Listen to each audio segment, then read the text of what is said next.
As the sun began to set over the bustling city, casting long shadows over the streets, an eerie stillness settled over the busy square. Pedestrians walked hurriedly, lost in their own world, not noticing the boy sitting by the corner. His clothes were tattered, his face drawn with exhaustion, but his eyes were sharp, alert, as though he had seen too much of life to be deceived by the ordinary world around him. The boy, no older than 16, had become a fixture in this part of town. Most people ignored him, a blur of homelessness in a sea of luxury. But today, something would happen that no one could have predicted, something that would change everything, starting with a simple, desperate cry. "Don't eat that!" The voice came out of nowhere, cutting through the evening noise. It wasn't a shout, but there was urgency in the words, a warning that no one could ignore. A few feet away, a billionaire, known for his quiet demeanor and massive fortune, was about to enjoy a lavish dinner delivered from one of the finest restaurants in the city. His name was Richard Armitage, a man who had everything. Or so it seemed.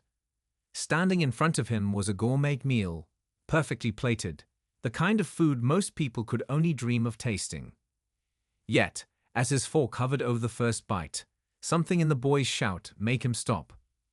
Richard froze. He didn't know why, but a sudden chill ran down his spine. The boy's words felt like a warning, and for the first time in years, the billionaire wasn't thinking about money or status. He was thinking about the boy. Curiosity flickered in Richard's eyes. He turned to look at the homeless child who had made the impossible claim. The boy was staring directly at him now, his gaze unwavering, filled with a strange intensity. Richard's mind raced. Could it be a coincidence, or was something much deeper at play here? Why would this boy, someone who appeared so out of place in his world, care about what he ate? The moment stretched on, the tension hanging thick in the air. Richard's mind was a whirlwind of thoughts.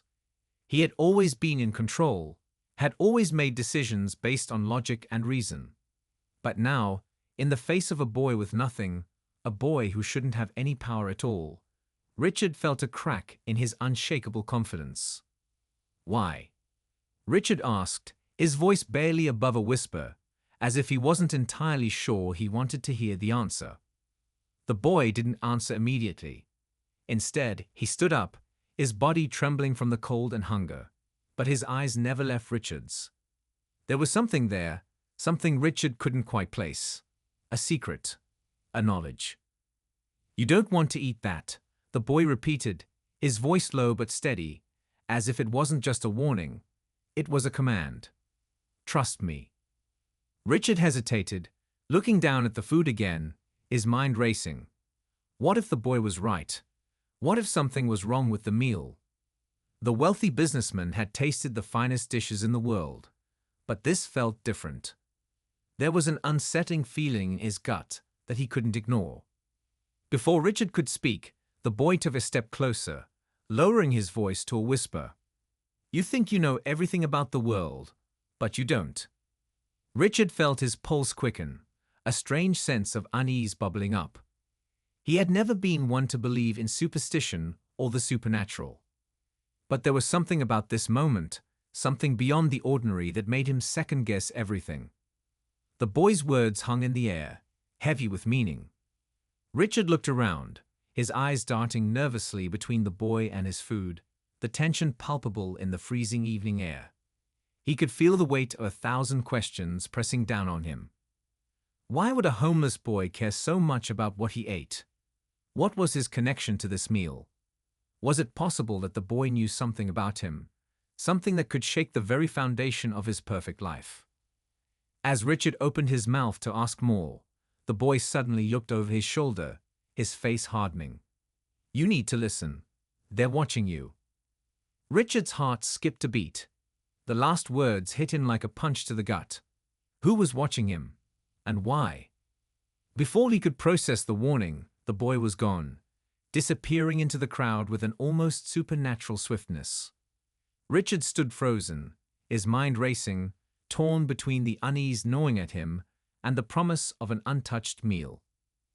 He stared at the food in front of him, his fingers trembling as they hovered over the silver fork. Was it safe to eat? Or had the boy just revealed something that could change his life forever? The billion-dollar question echoed in his mind. Should he trust the boy, or was it all just a bizarre coincidence? Just as Richard leaned forward, about to pick up his fork and dive into the meal, something caught his eye. A shadow moved in the corner of his vision, a figure, cloaked in mystery, watching him from a distance. And then the ground beneath him seemed to shift. Something was wrong. Something was very wrong. The story was just beginning, but was it already too late? Richard Armitage's mind was a storm of confusion and suspicion. The boy's words echoed in his ears, but they made no sense. They're watching you. Who could be watching him? Richard had lived a life where he was always in control, where he called the shots, and where his every move was carefully planned. No one could touch him. No one could have the power to unsettle him. Or so he thought. He looked down at the meal again, the pristine cut of filet mignon, the glossy sheen of truffle oil, the golden crust of the roasted potatoes, all carefully crafted by a chef who prided himself on serving the world's wealthiest. Richard had indulged in luxury his entire life. But this time, something was different. The boy's warning, his chilling tone, the fear in his eyes. They couldn't just be ignored. Richard shifted uncomfortably in his chair, glancing around the restaurant. His instincts told him to dismiss it, to laugh it off as the ramblings of a hungry child, someone who didn't understand the world he was in. But deep down, a gnawing feeling crept into his gut, like a seed of doubt taking root. He had seen that look in people before, a look that suggested they knew something the rest of the world didn't. And right now, Richard wasn't sure if he was the one in control, or if the boy knew something that could destroy everything he had worked for. As he debated what to do, his thoughts began to drift back to the boy. What was his story? Who was he really? Richard hadn't seen him around before, but the boy had an air about him, an unsettling kind of awareness, like someone who had been through far more than anyone should have to. Richard had always been good at reading people, understanding their motivations and desires, but this boy, with his ragged appearance and strange warning, was unlike anyone he had ever encountered. The boy wasn't just a street urchin begging for spare change. There was something more, something deeper in his eyes. A hidden knowledge. Richard had seen that look in the eyes of people who had lost everything, people who were forced to adapt, to survive. But what did the boy know about Richard? And why was he so intent on stopping him from eating? Richard's fingers tapped nervously against the edge of the table. He knew he should just dismiss it. He had people in his life, security, staff, advisors, people who made sure nothing ever went wrong. But something about the boy's voice, the way he had spoken, told him this wasn't something he could just ignore. As he stared at the food once more, Richard couldn't shake the feeling that there was more at play than just an eccentric child. His mind flashed to a meeting he had attended earlier that day with his closest advisors. They had discussed a new business venture, something Richard had been working on for years. A groundbreaking project that would not only secure his wealth for generations to come, but also cement his place as one of the most powerful men in the world. But in that meeting there had been talk of a rival, a mysterious group whose influence seemed to stretch into every corner of the world. Richard had brushed it off, certain that nothing could stand in his way. He had no time for threats. But now, with the boy's cryptic warning echoing in his mind, he couldn't help but wonder if there was more to the story than he had realized. Richard stood abruptly, the chair scraping loudly against the floor. His mind was racing now, every thought overlapping with the next. He needed answers. He needed to find that boy. The cold night air hit Richard as he stepped outside the restaurant. The streets were eerily quiet, and he felt an unfamiliar sense of vulnerability creeping in. He had built his empire with sweat and blood, but now, standing here in the dark, something about it all seemed fragile, as if everything he had worked for could slip away in an instant. He began walking, his steps quickening as he scanned the crowded streets. The boy had vanished into the throng of pedestrians. But Richard wasn't going to give up that easily. There had to be something more. The city seemed to close in on him, the bright lights of the skyscrapers above creating a false sense of security, as if hiding the truth in plain sight. The tension in the air grew thicker as Richard navigated through the maze of people. He felt like an outsider in his own world, a man who had everything, but now felt as though he had nothing at all. The boy's warning echoed in his mind, a chilling reminder that there were forces at play beyond his understanding. And then, just as Richard was about to give up the search, he spotted something, a familiar face. It was one of his trusted staff members, a security guard named Greg, who worked in the building adjacent to his office. Richard called out to him, but when Greg turned, his face was pale, his eyes wide with fear. He rushed toward Richard, grabbing him by the arm and pulling him aside. "Sir, you need to listen to me," Greg said, his voice trembling. I seen something. Something I wasn't supposed to." Richard's heart skipped a beat. "What do you mean?" Greg looked around nervously before lowering his voice. "There's been talk about you, about your project. There are people, powerful people, who have been watching you, not just from a distance, but close. They know everything about you, Richard. They know your plans, your every move." Richard's mind was racing now, the words hitting him harder than any blow he had ever received. The boy had been right. There was something bigger than he could have imagined, something he wasn't prepared for. He had built his empire under the illusion that he was invincible, but now the walls were closing in, and he was trapped in a game he didn't even know he was playing. "What do they want?"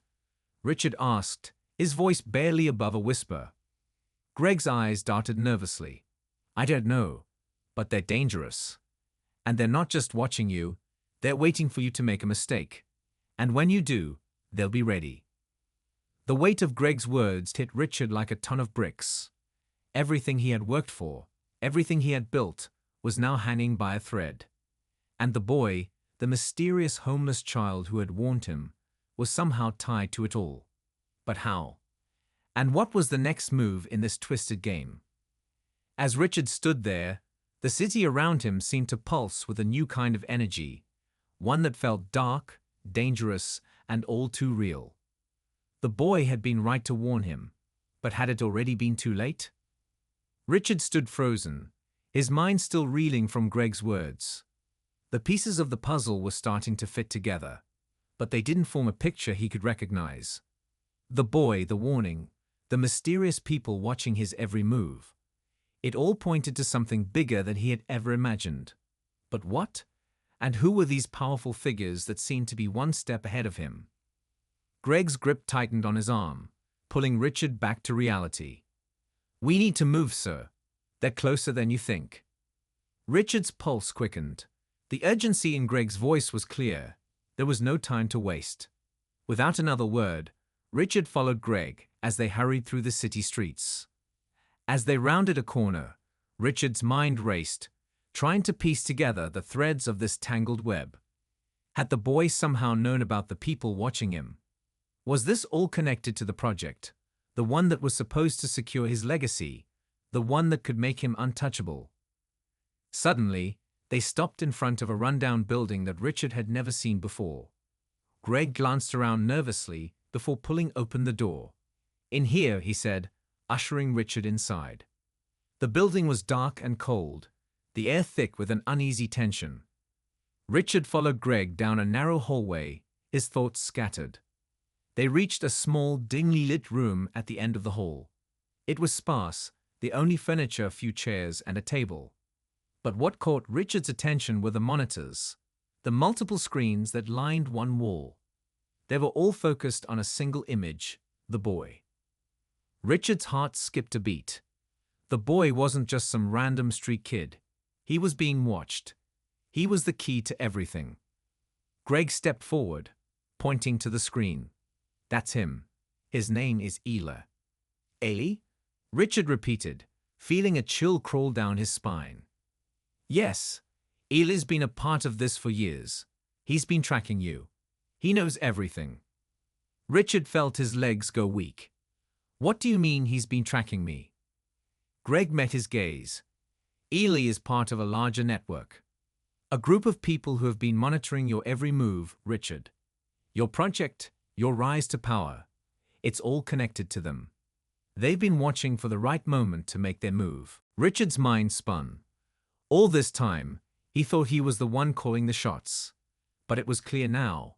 He had been a pawn in someone else's game. Just as Richard opened his mouth to ask more, the door to the room burst open. Ely stood in the doorway, his eyes fierce, his posture tense. He had been waiting for this moment, and now, it was time for the truth to come out. You have no idea what you've gotten yourself into, Ely said, his voice steady and filled with authority. Your project isn't just about wealth, it's about control. And now, you're in our sights. Richard took a step back, the weight of Ely's words sinking in. What do you mean control? Ely took a deep breath, his eyes never leaving Richard's. You've been building something that could change the world. Something that would give you power beyond anything you could imagine. But there are others, people who want that power for themselves. They've been waiting for you to get close enough so they could take it all away. The pieces finally clicked into place. Richard had spent years working on a project that was far more than just a business venture. It was a weapon, one that could reshape the world, giving him power over governments, industries, and people. And now, Ely and his network were here to stop him. But there was one more twist. Ely wasn't just an enemy. He was something much more complicated than that. I was sent to warn you, Richard. Ely continued, his voice softer now, almost regretful. I didn't want this to happen. But you're too deep in. The people you've been dealing with, they won't stop. They'll do whatever it takes to take what's yours. And now, you have a choice. You can walk away and leave this all behind, or you can fight. But if you fight, you won't win. Richard's breath caught in his throat. This was bigger than him, bigger than the empire he had spent his life building. And Ely, the homeless boy who had once seemed like just another face in the crowd, was now the one offering him a way out. For the first time in his life, Richard realized that all his wealth, all his power, meant nothing if it was being used to control others. He looked around the room, at the monitors tracking his every move, at the people who had been pulling the strings behind the scenes. He could feel the weight of his choices pressing down on him. The game he had been playing wasn't just about money. It was about people's lives, their freedom, their future. And it was time to decide whether he would continue down the path of greed and domination, or if he would choose something else, something more human. Richard's eyes met Ely's. What do I need to do? Ely nodded, a flicker of relief passing through his gaze. Walk away. Let the project go. Leave everything behind. Or else, it's over. For you, for everyone. Richard didn't need to think twice. He knew what he had to do. The stakes were too high, and the cost of continuing down the road he was on was far too great. He turned to Greg. Make it happen. The decision was made. Richard Armitage, the billionaire, the man who had always been in control, was now willing to give it all up. To fight for something more than wealth. To fight for the future. And as he stepped out of the room, leaving behind the shadows of his empire, Richard knew that this was just the beginning of a new journey, one where the stakes were higher than ever before, and the consequences of his actions would ripple through the world in ways he could never have imagined. The boy had been right all along. The world wasn't what it seemed. And now, Richard had a chance to change it, for good. As he walked into the night, the weight of his decision hanging over him, he could only wonder what would happen next. Would he succeed in his mission? Or would the people who had been watching him all along find a way to stop him? But one thing was certain, the game had changed, and there was no turning back.